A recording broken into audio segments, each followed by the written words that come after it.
I'm Joe Graydon. And I'm Terry Graydon. Welcome to this podcast of the People's Pharmacy. You can find previous podcasts and more information on a range of health topics at peoplespharmacy.com. What happens when COVID-19 symptoms don't go away? Some people recover quickly, but others struggle for months. This is the People's Pharmacy with Terry and Joe Graydon.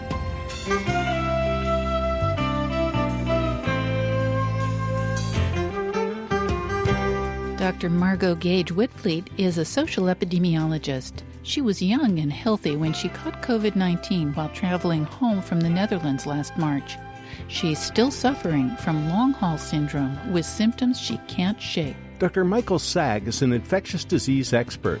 He learned a lot studying AIDS decades ago. Now he's taking care of COVID-19 patients, and he too had the coronavirus. What can these two experts teach us about lingering symptoms after infection? Coming up on the People's Pharmacy, why everyone needs to take COVID-19 seriously.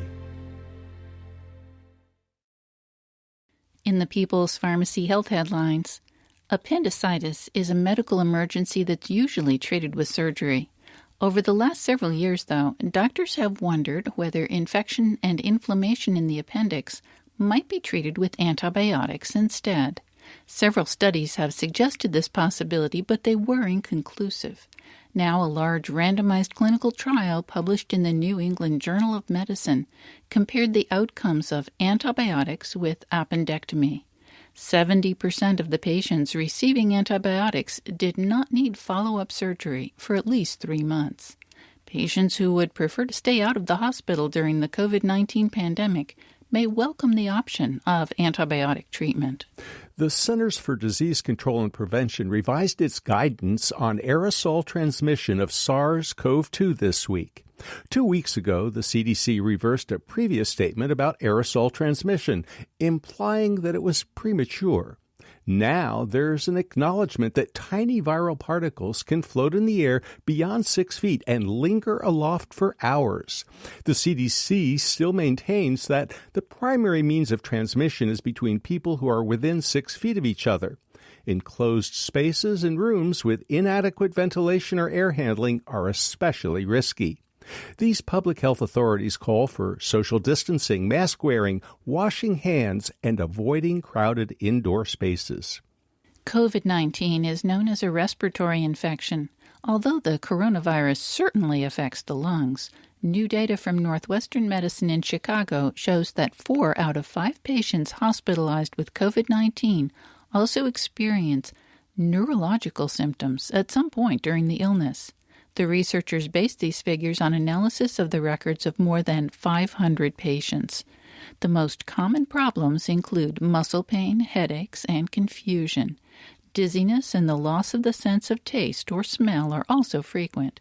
Patients over 65 are particularly vulnerable to encephalopathy, which can range from confusion or lethargy to memory loss and cognitive impairment.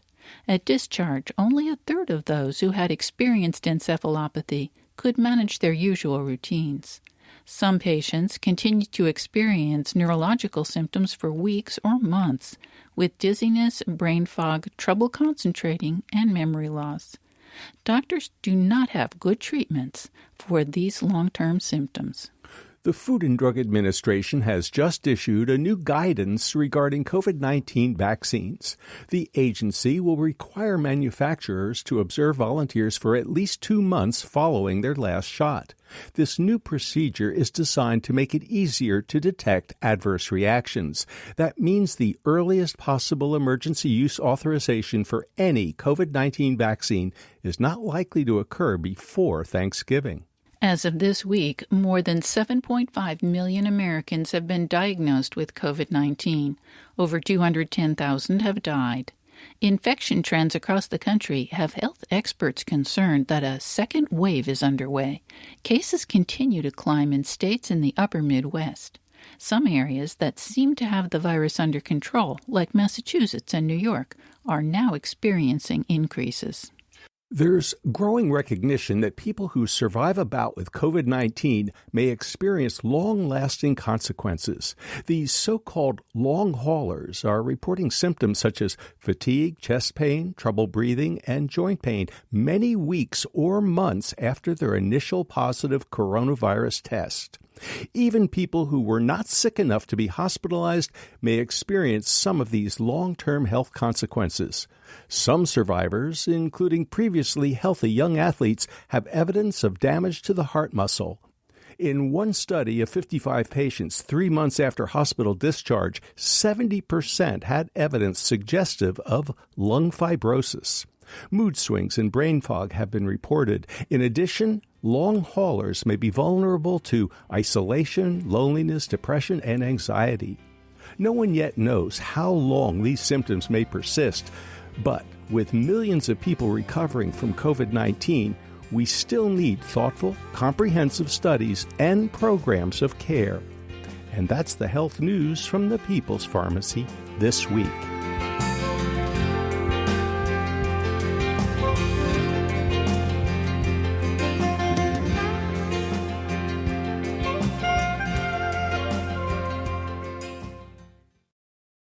Welcome to the People's Pharmacy. I'm Joe Graydon. And I'm Terry Graydon. Today we're talking about the long-lasting effects of COVID-19. While many people seem to recover within a few weeks, others experience symptoms that don't go away for months. These people have been described as long haulers. To help us better understand what that's like, we turn to Dr. Margot Gage Whitfleet. She's a social epidemiologist and an assistant professor in the Department of Sociology, Social Work, and Criminal Justice at Lamar University. Welcome to the People's Pharmacy, Dr. Margot Gage. Hi, thank you for having me. Dr. Gage, we are very interested in your personal experience as a COVID-19 long hauler. But first, I want to give our listeners a little taste of the fact that you have also a professional interest in pandemics. You're a social epidemiologist. What does that mean? That means that I'm a disease detective. So I look at health around the world and how country characteristics can impact population health. And Dr. Gage, we saw a video of you coming home from, was it the Netherlands? And it was incredibly compelling. Can you give us a little sense of how you might have caught COVID-19? Right. So I was making that video for educational purposes because I'm a professor. And so I was thinking there aren't going to be very many people traveling during this time from Amsterdam to Texas during the pandemic. Well, it was an epidemic then. And so I wanted to get some footage for, and I made a video diary, not thinking that I myself would contract COVID. It was purely out of interest from, my health background. And so I was seeing COVID traveling rather quickly in Europe, and it was really on, every single front page. But in America, it was completely different. It wasn't as televised. So I was one of the last planes that made it into the country before the borders closed. And what time frame was that? This was early March. I arrived back on March 2nd, I believe my plane arrived into Houston International Airport. And as I showed in my video, PPE gear was just piled up on a desk. It wasn't being used. So at that time, we really weren't prepared or ready for what was about to come. That was clear. And when was the first sense that something might be wrong? Roughly about 10 days later is when I started feeling body aches, flu-like symptoms, sore throat. I hadn't had the trouble breathing hadn't started yet, but I was feeling sluggish and I started taking Alka-Seltzer. But I still at that point didn't think that it was COVID. I shrugged it off. And you were previously a healthy person. You are a young person. Mm-hmm. How did things proceed from there? So rapidly, actually. So it started with the body aches went from extreme chest pain, feeling as though an elephant had sat on my chest just a few days after the body ache feeling. And so that's when I knew that something was wrong, because I had never had that feeling in my life. Because yes, I am medically boring. I've never broken a bone. I've never been hospitalized, and I'm genuinely just not a sick person. Did you have a COVID test? I did. I had a COVID test. I was one of the first in Texas to get a COVID test, and my COVID, it was a non-FDA approved test. It was one of the earlier ones, and it came back negative. Things went downhill from there. Can you describe what happened once you were in the hospital and what it felt like? I was really scared because I had not ever had a feeling of not being able to breathe before, and not being in control of my breath. And I'm someone who has run a marathon in the past, a half marathon, so just very fit. So it was really scary. They had the vent equipment next to my bed, but thankfully it was not needed to be used, and my body was able to recover. My organs were strong enough to recover. And so then I was sent home because there was nothing more that they could do for me at that time. Did you ever fear for your life? Yes, absolutely. In the beginning, when the breathing problems got really bad, definitely, I felt that I was going to die. And then later on, as it progressed, as the illness progressed, I had a period of where I was starting to feel a little bit better, but then I had a relapse, and that relapse was very severe. I actually had something that mimicked like seizure activity, and I was really out of control of my body, and that's a very scary experience to have that feeling. That really does sound frightening. And it is now how many months later? I am getting ready. I'm in month 6, getting ready to go into month 7 once we hit October. And how are you doing at this point? Well, now that I'm out of the acute phase, I'm doing much better, I would say. Definitely better than when I first got ill. I still have a sore throat. I'm very tired. It's hard for me to do my work as I used to do. I'm having, things like brain fog and fatigue and tingling sensations in my body, but that's getting better, but I'm still just not there yet. It sounds like you are a classic, what they call long hauler. Yes, I am. I am, because I've been sick for so long and still experiencing the COVID symptoms. And I belong to a number of long hauler groups. I started one myself for women of color. And, I'm very much involved in that community. How has your family been dealing with this, especially in those early days when they couldn't see you? No, my family could see me. I was never hospitalized long term. So my family could always see me. There was only a time in the hospital where when they take you into the hospital that you couldn't go into the hospital. They couldn't come in the hospital ward with me, but I was never hospitalized for an extended period or anything like that. So I have 2 young daughters, aged 5 and 8, and my husband. And of course, it's hard because you have, someone who is a generally healthy, energetic, outgoing parent who was basically bedridden for 5.5 months. So of course, that's hard for any child and spouse. Absolutely. How have your doctors dealt with the long hauler symptoms and syndrome? They treat the symptoms. So for right now, I have a lung doctor who has prescribed me an inhaler because COVID has left me with as though I'm asthmatic. So I am able to control my breathing. It's not in that acute phase where, you need to rush to an emergency room, but now I have an inhaler for when I need it. And I have a neurologist who's dealing with the neurological issues of the fatigue and the body pains and all the things of that nature. I have a gastro doctor. So I have different doctors for different things, and they can only treat the symptoms because, there's no cure for COVID. Dr. Gage, you mentioned you have a doctor who is helping with the neurological symptoms. Have you encountered, as some long haulers do, any physicians who tend to attribute your symptoms to psychological effects? Yes, in the beginning, I did. Because if you have to remember, I was one of the first people to present with COVID in Texas, when we knew COVID was, when we were preparing for COVID. And they didn't understand it because I'd never had a fever. And at that time, you had to have a fever in order to have COVID. And I didn't have a persistent cough. So my doctors, they thought I had blood clots. I presented as a classic case with somebody with blood clots, but then it turned out I didn't have blood clots.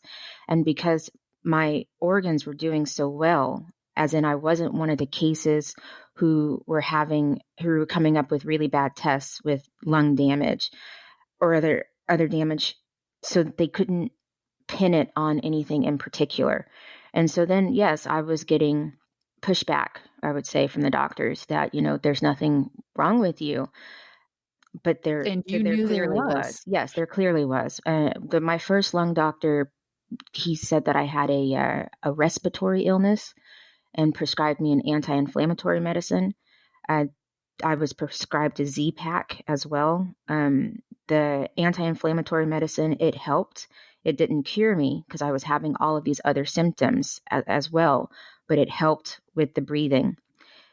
And the doctors, because they were so focused on my COVID tests being negative in the beginning, they ignored all of the other symptoms I was having, even though on the COVID test, it specifically said, you need to look at all of the symptoms that this person is having because it's a non-FDA approved test. So that wasn't done for me in the beginning. So it took me being proactive, and because I know my body and I'm somebody who works in health, I knew that there was a problem. And when I wasn't getting better, that's what was strange, when I wasn't getting better. And they tested me for everything else as well to knock out, other illnesses. And that's when my husband was the one who originally found, people were having long-term COVID because he's European, and Europeans were, further than us because they were, got sick, a lot of them back in March like I did. So you were seeing people in Europe who were talking about being sick for months and not getting better. And that's when we realized that I belonged to that group, because thankfully he had found that information. You're listening to Dr. Margot Gage Whitfleet.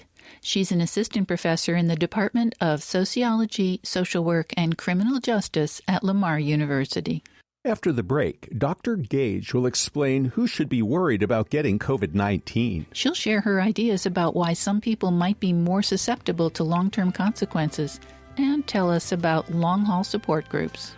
Dr. Michael Sag has also had COVID-19. We'll find out what his experience was like. What sorts of lasting effects can this infection cause? We'll also find out about the similarities and differences between treating COVID-19 and treating AIDS, as Dr. Sag did before the pandemic.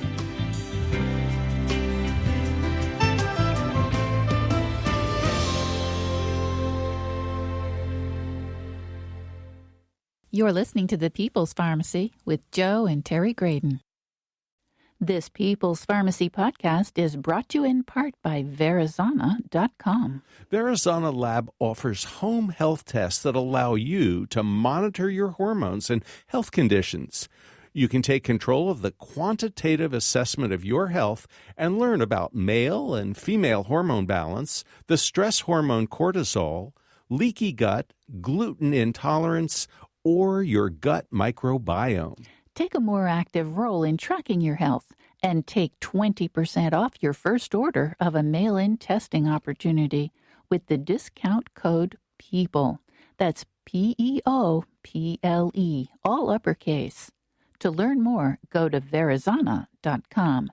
That's Verisana.com.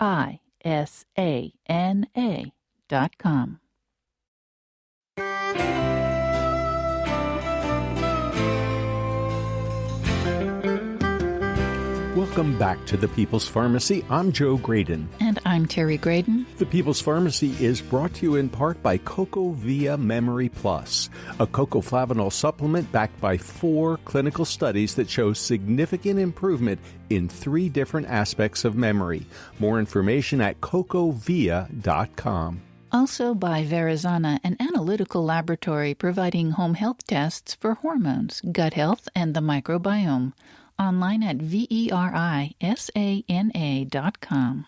Today, we are talking about the long-term consequences of COVID-19. Many people believe that the infection is only dangerous for older people or those with pre-existing conditions. That's an oversimplification. Some very healthy young people have experienced serious complications. Our guest is social epidemiologist Margot Gage Whitfleet. She's an assistant professor in the Department of Sociology, Social Work, and Criminal Justice at Lamar University.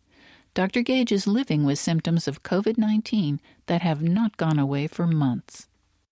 Dr. Gage, there are a lot of people, perhaps even some health professionals, who believe that the only folks who are really sick with COVID are older people, 60s, 70s, and above, with comorbidities, other really serious chronic conditions like diabetes and heart disease and lung problems and all kinds of other conditions that make COVID lethal. But in your case, young, healthy, and yet not only did you come down with it and have a terrible, terrible time for a while, but now months later, you're still experiencing symptoms. What would you like to tell people who go, most people, 99% of people, it's asymptomatic, especially if they're young and don't have comorbidities? That I hope what happened to me doesn't happen to them, because then they would have a completely different view. And then I would also let them know that if you look at SARS, back when we had SARS, there was a number of people who were sick for 2 to 10 years later with post-viral issues. And so that seems to be also happening with people with COVID. And I didn't have any pre-existing conditions, none whatsoever. And I'm a non-smoker, very healthy person, and I'm still sick. And not only am I still sick, COVID has given me additional illnesses, what I never had.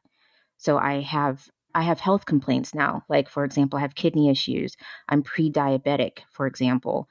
And I never had that before COVID. Dr. Gage, do you have any idea why some people appear to be susceptible to this much more concerning suite of consequences than others who appear to become infected and recover and walk away? The research is still out on that. We don't know why that could be, but some people are saying that it's about past exposures to other coronaviruses and, things like the flu or things of that nature. And so I can imagine with somebody like me who would pride themselves on never being ill, that means that I wasn't really exposed to coronaviruses as much as somebody else. If you look at the numbers, for example, of what's going on in Africa, you see that they're doing much better in how their COVID cases are going. So, there's a lot of theories of why it could be, but at this time, we still don't know 100%. I hope you'll tell us a little bit about the long hauler support group that you started. How is it going, and what kind of support do the members offer each other? It's going well. We are having a growth every day. New people are signing on, so that's just showing you the extent of the problem with people suffering long term.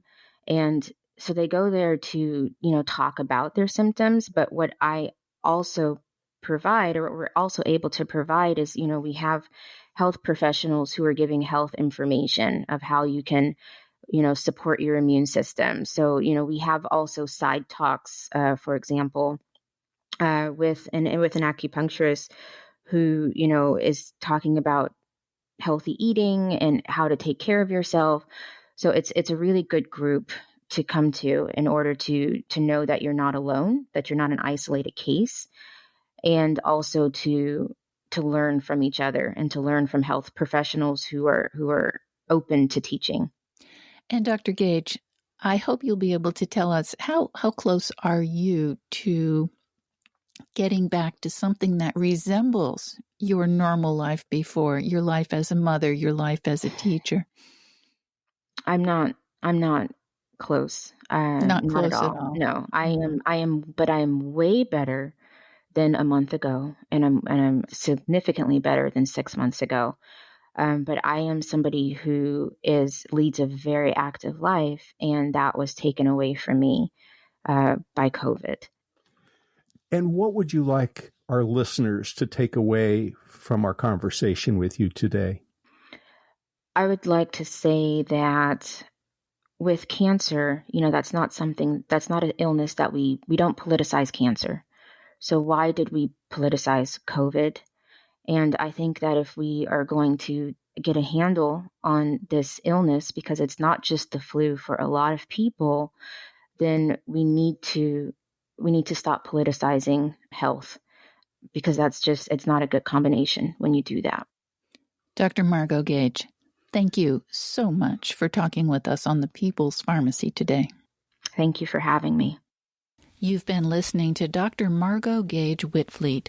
She's a social epidemiologist and an assistant professor in the Department of Sociology, Social Work, and Criminal Justice at Lamar University. We turn now to Dr. Michael Sag. He's the Associate Dean for Global Health in the School of Medicine at the University of Alabama, Birmingham. He's also director of the UAB Center for AIDS Research and a professor of medicine in the Division of Infectious Diseases. Welcome to the People's Pharmacy, Dr. Michael Sag. It's great to be with you today. Thanks for having me. Dr. Sag, we've just spoken with Dr. Margot Gage. She is a social epidemiologist.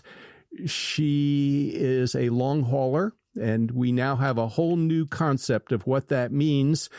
You are also a health professional. You actually treat people with COVID-19. You're an infectious disease expert, and you've also had direct experience with COVID-19 as both a physician and a patient. Can you tell us a little bit about what it was like to be a patient? What were your symptoms? How were you treated? What was the experience like? In a word, it was pretty horrible. This is something nobody wants to get. In my case, I became ill on a Saturday about the second week of March, and my son had it. I think I probably picked it up from him on a car ride back from Manhattan to Birmingham. He was not sick at the time, but became ill as we pulled into our driveway in Birmingham. And the next day, I started having a little cough and figured, this could be COVID. And so we both got tested on Monday, and we both tested positive. His symptoms went away within 4 or 5 days, and my symptoms early on were very mild. But by day 6, that was about Wednesday in the evening, I started having chills and fever, and my blood oxygen level started to drop. And that's the one thing I was watching to make sure that it stayed above 90%. At the end of the day, that night was pretty horrible. Woke up the next morning, felt pretty good, thought it was gone. And then, like Groundhog Day, it kept coming back every evening about 5 to 7 p.m., fever, chills, body aches, felt like my head was going to explode, and even my scalp hurt. It's hard to describe all these symptoms, but they're very vague, but they're real. And also experienced, especially when the fever was on board, fuzzy thinking. I couldn't quite get my thoughts together like I normally would. And so all those things together were pretty horrible. The worst part, especially as a physician, was knowing at like 2 a.m. when my oxygen level started to drop that I could be rushed to the hospital. And knowing what was likely to happen when I got to the hospital was quite frightening. So I tried as best I could to keep my oxygen levels up, maybe just by sheer will. And despite all the challenges, I was able to stay away from the hospital.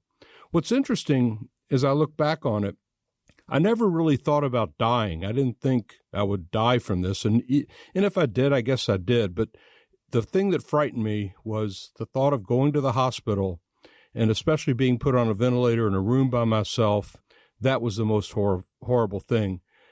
The symptoms went on for about 6 or 7 more days. And then finally one morning, the symptoms went away, but they didn't come back on that 8th day. So I was cleared of infection at that point. Now, did you have any lasting consequences after you recovered? I've thought a lot about that. I have a lot of colleagues like Dr. Peter Piot, who's in the London School, has had a long history problem with what we call long haul syndrome. I have not had any significant residual problems. I've had some shortness of breath when I go upstairs, a little bit more than I used to. Actually, I think it affected my hearing. I don't hear as well as I had before, and that's been a problem. And there are some reported cases of some hit on hearing. My sense of smell, like a lot of people, I lost that during the illness. It's come back mostly, but I wouldn't call it normal. Those are minor things, relatively speaking, compared to what others are going through with the long haul syndrome. Now, we have heard that some patients have some cardiac after effects, and that even though they seem to be feeling okay, there are some residual signs of damage, some inflammation of the heart. Have you been tested, and have you heard about this problem? I've definitely heard about it, and I've seen patients with this. I have not had any specific evaluation of my heart. I did have pulmonary function tests because of the shortness of breath, and they were mostly normal.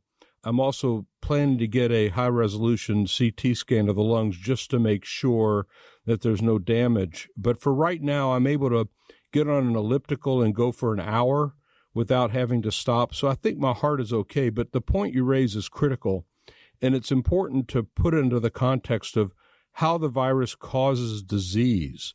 So we know that the virus comes into the body through the respiratory tract and binds to a receptor that's on the respiratory lining cells and enters into the body there. But once it's inside the body and once it sets up shop, in addition to producing more and more virus, it starts to burrow deep into the tissue where it invades the blood vessels. And this is where a lot of the damage is done.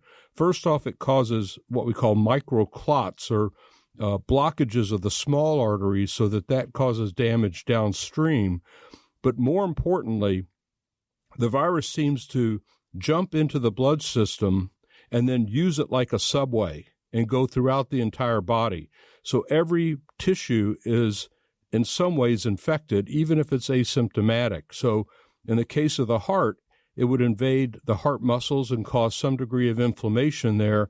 A lot of times that's silent inflammation, but in a number of cases, as you mentioned, that inflammation could become more profound, and they get something called myocarditis, which means inflammation of the heart muscles, and that can have a profound effect on heart function.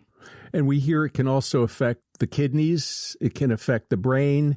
So this is really a systemic disease. Absolutely, which is why I described it as hopping on the subway, because it's not only the heart, it's the brain, it's the kidney, it's the skin, it's basically every tissue in the body. So that's something that makes this so horrible. Another thing that it does that's, I think, responsible, in my view, for the long haul syndrome is that early on, it hijacks the immune system regulatory system. In other words, when the immune system recognizes a foreign invader like a virus, it attacks like it's supposed to. But then after the attack has gone on for a while, there's parts of the immune system that says, all right, it's time to chill. You can now calm down. The virus seems to interfere with the body's ability to shut off the immune system response.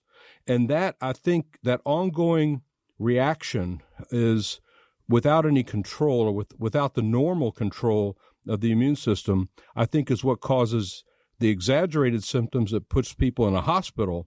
But I think it's also responsible for people having the long haul syndrome. And that's why it's been so difficult to treat. And that's why this infection is a particularly tough monster. Dr. Sag, has surviving COVID-19 yourself made any difference in the way that you treat patients with this infection? Definitely. There's something about walking into an exam room where a patient with COVID is sitting there and in the course of the discussion saying, well, I had this as well, and I can totally relate to what you're going through. It creates a connection between the patient and me that's different than just having sympathy of a sorts where you say, well, I can imagine how you're feeling. I know how they're feeling, and that helps me be more effective as a provider. And I think in a backhanded way, it produces a little bit of a calming effect for the patient, looking at me, seeing that I survived it, and knowing that it's possible for them to make it through this and have a good recovery. Of course, there's no guarantees, and that's, again, part of the horror of this disease. Dr. Sag, you have been treating patients with HIV, the virus that causes AIDS, for a long time now. You mentioned that the SARS-CoV-2 virus that causes COVID-19 hijacks the immune system in some ways. Are there similarities, and what are also the differences between AIDS and COVID-19? Well, in my view, there's a lot of similarities. Both viruses do affect the immune system and its ability to function on a biologic level. I think the thing I learned most by being a patient is immediately I flash back to all the patients I took care of in the 1980s with AIDS, when there was no treatment, and when they were just fighting this thing and trying to survive. That's what it felt like on those horrible nights when I was going through this. And I learned a lot from my AIDS patients from those days that I applied to getting through this. And the first thing is to know that focusing on the here and now was important and just trying to get through to the next day. The second thing I learned was to go public with my story, that helps take the edge off of if there's any stigma associated with this infection or having it. And it also helps the public become aware of the horror of this disease. And so I took both those lessons from patients. And the third thing was that misery of knowing that you have something for which there is no treatment, and the desperation that follows that feeling that I want to do something, I don't know what to do. And that is a terrible feeling in medicine, and something that we don't experience very often because modern medicine has progressed so far that we almost expect a treatment for anything that we encounter. And in this case, and in the case of AIDS back in the 1980s, there isn't much that we really have to offer at that point. You are listening to Dr. Michael Sag. He's the Associate Dean for Global Health in the School of Medicine at the University of Alabama, Birmingham. He's also director of the UAB Center for AIDS Research and a professor of medicine in the Division of Infectious Diseases. After the break, we'll talk about how people have politicized coronavirus prevention and treatment. Why is aerosol transmission of this virus controversial? The CDC has just revised its guidance to include airborne transmission of small virus particles beyond 6 feet, especially when ventilation is poor. We'll get Dr. Sag's advice on what we can do to increase our chance of staying healthy.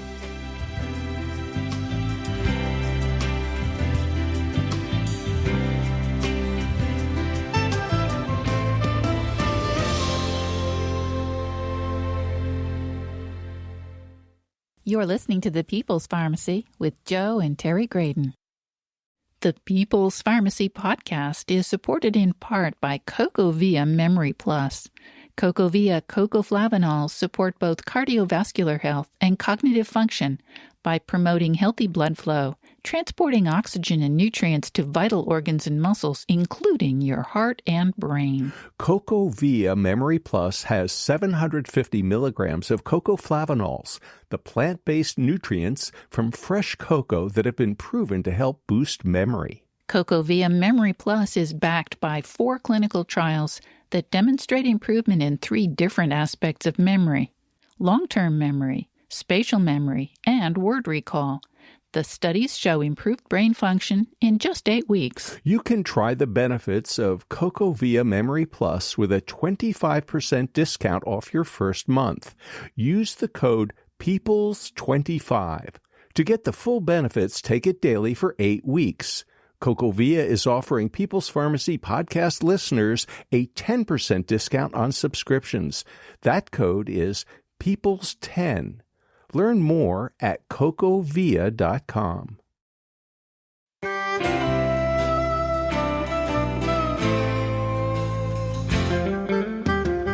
Welcome back to the People's Pharmacy. I'm Joe Graydon. And I'm Terry Graydon. The People's Pharmacy is brought to you in part by CocoVia Memory Plus, a supplement with 750 milligrams of cocoflavanols, the plant-based nutrients from fresh cocoa that help support memory.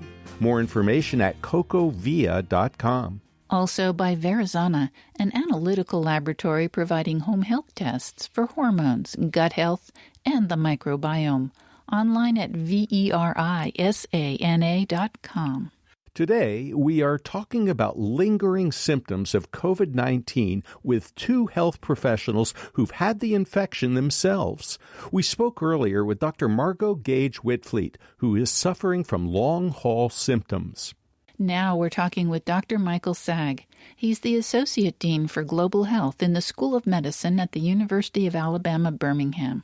He's also director of the UAB Center for AIDS Research and a professor of medicine in the Division of Infectious Diseases. He himself has recovered from COVID-19. Our interview took place just before President Trump's diagnosis. Dr. Sagg, you have mentioned in some of your interviews that the public, and I'm not even sure the right word is disregard. I mean, there are people who still believe that this whole thing is a hoax, and there are other people who believe that it's just no big deal. It's just like the flu, and 99% of people will just get better, and anybody who's not old and doesn't have a lot of comorbidities is just going to be fine. You've reacted to that message to a certain degree with frustration and perhaps even a little bewilderment. Can you describe your reaction to that sentiment, or that, we'll even call it, politicalization of this disease? Well, I think it's exactly that. It is a root cause, a politicalization of an epidemic that we have never experienced before, except perhaps, again, in AIDS. Back when AIDS came out, there was a lot of poor information and a lot of stigma thrown at that, and there was a lot of political pushback on the disease. But this is different in the sense that we have some of the leaders in our country pushing out information that is not entirely accurate, and that creates a movement within the public, especially in social media, pushing bad information, misinformation, wrong information, and it creates confusion and chaos in the field. And in my opinion, it's precisely that chaos that's holding us back in making our mitigation efforts successful. As an example, just simply mask wearing. It's simple. If it's done well, like with 98, 99% of the population doing it regularly, that would be as effective as a vaccine, and Dr. Redfield at the CDC has said it so much, and he's right. Why is it that we have such difficulty simply wearing masks when we're out in public, or avoiding large crowds, or keeping physical distance? Those simple things we know work. But yet, because of the lack of consistent messaging by misinformation in the community, there's a pretty significant segment of our population who are saying, oh, we don't believe anything that experts are telling us. So there are a couple of casualties in this epidemic. Of course, the people who have died, and each person who dies is a tragedy. And people who are sick, especially those with the long haul syndrome. But a hidden casualty is the casualty of the loss of a trusted voice. And we need those trusted voices to get us through pandemics like this. And those trusted voices have been, in essence, assassinated by social media misinformation. Things that I hear people saying on social media about Tony Fauci really make my head explode, because I've worked with Dr. Fauci for 35 years, starting back in the AIDS epidemic. This guy, not only is he smart and he has great insight into infectious diseases, and as an incredible spokesperson, he is truly apolitical. I've known him for a long time. I could not tell you what side of the political spectrum he sits on. To me, he sits right in the middle. He's worked with Republican presidents, with Democratic presidents, and you can't tell what he thinks personally. That's the way it ought to be. But yet he's being portrayed in the social media as some sort of enemy of the state, and that he's out propagating poor information, wrong information, and that I will call it assassination of that public trust, of the trust in the trusted voice, is really what's holding us back and is making a lot of people suffer, in my opinion, needlessly. And unfortunately, I think it's making a number of people die from this epidemic from cases that could, in my opinion, have been prevented. Dr. Sag, you're based out of Birmingham, Alabama, at the university there, and you recently gave an interview in which you described going to a sushi restaurant on your way home to pick up some takeout. Could you describe what you saw? What happened was there was about 40 or 50 people, not only in the establishment, but say outside milling around. And I had to struggle to find anyone else wearing a mask out of those 50 people, who a lot of whom were crowded together. And it was very demoralizing because this was back in July, and the messaging had been going out over and over and over again to the point where people are tired of hearing this message, but yet it wasn't sinking in. What's remarkable is that our governor, about a week or two later, issued a statewide mask ordinance, and people started wearing their masks. So that now when I go out to most places, I see people wearing masks, not to the degree that I think we need, because I think we need almost 100%, but much, much more compliance with mask wearing. So what's happened? In the month of August, our numbers plummeted. They came down dramatically. And I think it's precisely in direct correlation to the mask ordinance. Over the last several weeks, unfortunately, I think people are wearing thin. They aren't being as vigilant, and our numbers are starting to creep up a little bit. So we have to double down on this and keep the messaging out there. But it was quite frustrating to know how much messaging had been done, yet people really weren't responding. But the positive silver lining here is that the governor and the government itself has influence, and we should take advantage of that. What's it like in Alabama today, and what's it like in Birmingham at your hospital? How is the caseload trending? At the present time, we're in relatively decent shape, especially compared to how we were 6 weeks ago. We peaked out at about 128 or so inpatients in our hospital, which is a large number. Several hospitals in Montgomery were overwhelmed with numbers of cases, and I know some critical care docs there who were taking care over a weekend at least 150 people, which I found impossible to even comprehend, but they were forced to manage with that, deal with that. Over the last several weeks, the numbers have come down. We're probably in the 50 to 60 range, so about half of what we saw. But what worries me, what concerns me, is that the complacency is starting to set in. As I mentioned, I don't think people are wearing their masks as often. I think there's a rush to get back to, quote, normal, where we could act like we did in November of 2019 when the virus wasn't around. The problem is the virus is still around. It's lurking. It's there. All it wants to do is infect people. It's pretty simple, really. The virus's mission in life is to infect people. And if we give it a chance, it will infect. And so the public hasn't still quite got in full comprehension of that idea. So what happens is our numbers come down. People think that this is, like any illness, as if the epidemic is an illness, and once you get it under control, it goes away. That's not the case here. Once you get it under control, you have to keep it under control. And today, New York is a great example where they've had it under control for months now, since their explosion in April. And they've had it under great control, but the numbers are starting to tick up again. And I think appropriately, the governor of New York, the mayor of New York, are responding in a way to say we need to double down now. And I think it's human nature. People want to get back to normal, but these are anything but normal times. Well, in fact, we've been hearing all summer long that there might be a spike, a second wave of viral infection come fall. And here we are in the fall, and it looks like, from New York's example, that's a possibility. How do you assess that?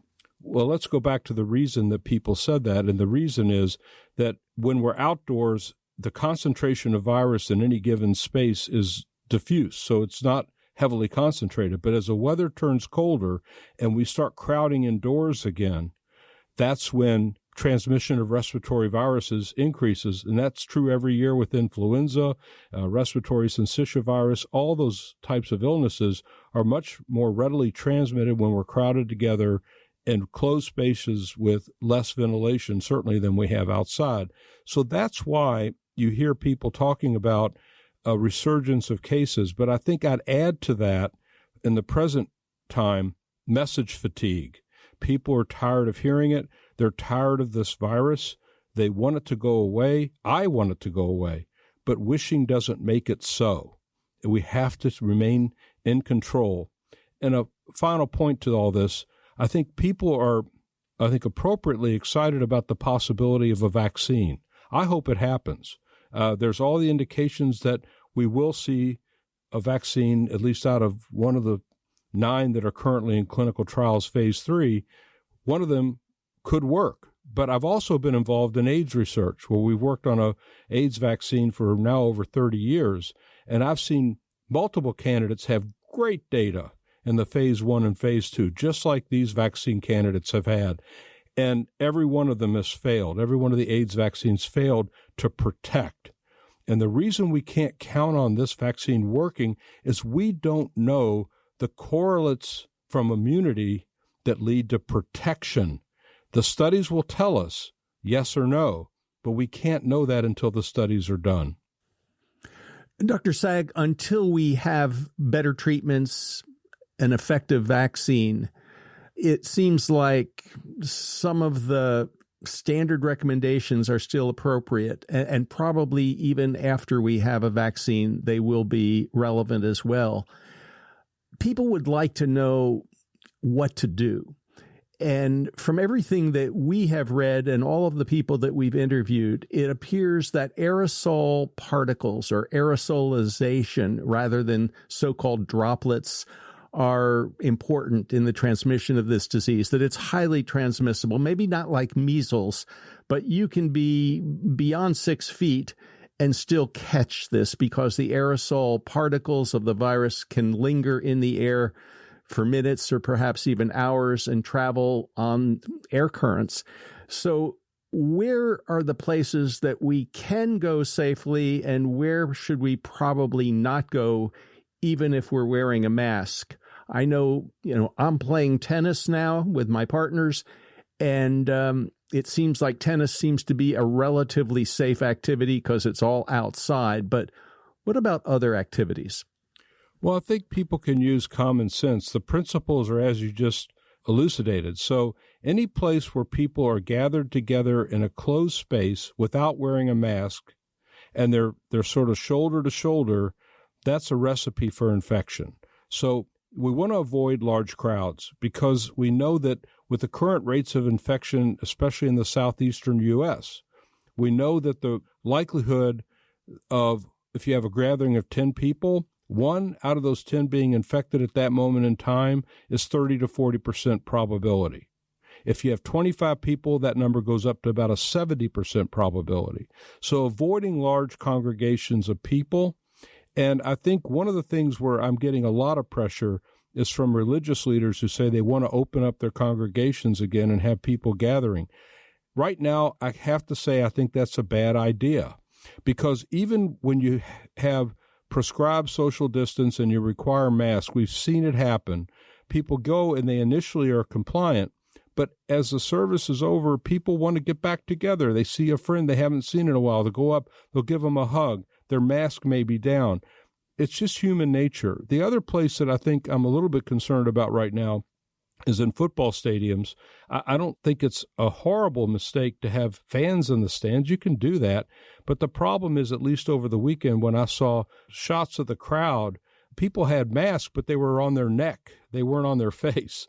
And so it's really not just getting people to be compliant with getting into a location. It's also maintaining that protection throughout the event. So again, to me, it's common sense. You know the principles. You can come up with the scenarios, but anything that requires people to breathe heavily, like running or in a group or basketball games when you're up against one another, that type of thing I think is a higher risk, especially if it's an indoor arena. And gyms, if people are near each other, they're not wearing masks, lifting weights, etc., forced exhalation puts a lot of virus, if that person's infected, into the air around them, and others can become infected. And if you're wearing masks, make sure it covers your nose. And mouth correctly. That's right. Is there any other piece of advice that you would like to offer our listeners today, Dr. Sag? Just want to reemphasize the notion of what we know. Again, I'll go back to an HIV/AIDS analogy. In AIDS, the disease was described in 1981. The virus wasn't identified until 1983. Tests weren't available until 1985, and a treatment wasn't available until 1987. That's 6 years. In COVID, the disease was established or known probably in December of 2019. The virus was identified soon after. It was sequenced and published on January 10th. The first vaccine at the NIH was developed. This is the Moderna vaccine 2 days later. The tests were available almost immediately, and treatments were released in early May of 2020. So over 6 months, not 6 years, we have all these tools at our disposal that we're developing very quickly. And we also learned, and this is the key point, how the virus is transmitted and what we can do to prevent it. We should use that knowledge. Wear a mask, stay away from crowds, keep physical distance, and wash your hands frequently. If we all did that, we would bring this virus under control. And I would say if we all did it consistently. And so at the risk of sounding like a broken record, this is what we need to do. Even when if a vaccine comes along, we're still going to need to do that for quite a period of time. So we just need to hunker down and prepare for that. Dr. Michael Sag, thank you very much for talking with us on the People's Pharmacy today. Thanks very much for having me on. You've been listening to Dr. Michael Sag. He's the Associate Dean for Global Health in the School of Medicine at the University of Alabama, Birmingham. He's also director of the UAB Center for AIDS Research and professor of medicine in the Division of Infectious Diseases. Lynn Siegel produced today's show. Al Wodarski engineered. Dave Graydon edits our interviews. B.J. Liederman composed our theme music. The People's Pharmacy is produced at the studios of North Carolina Public Radio, WUNC. The People's Pharmacy is brought to you in part by Verizana, an analytical laboratory providing home health tests for hormones, gut health, and the microbiome. Online at verisana.com. And by CocoVia Memory Plus, a cocoflavanol supplement backed by 4 clinical studies that show significant improvement in 3 different aspects of memory. More information at cocovia.com. To buy a CD of today's show or any other People's Pharmacy episode, you can call 800-732-2334. Today's show is number 1230. That number again, 800-732-2334, on the web at peoplespharmacy.com. When you visit the website, you can share your thoughts about today's show. You can subscribe to our podcast through Apple, Stitcher, Google, or your favorite podcast provider. It's posted on our website every Monday morning. At our website, you could sign up for our free online newsletter to get the latest news about COVID-19 and other important health stories.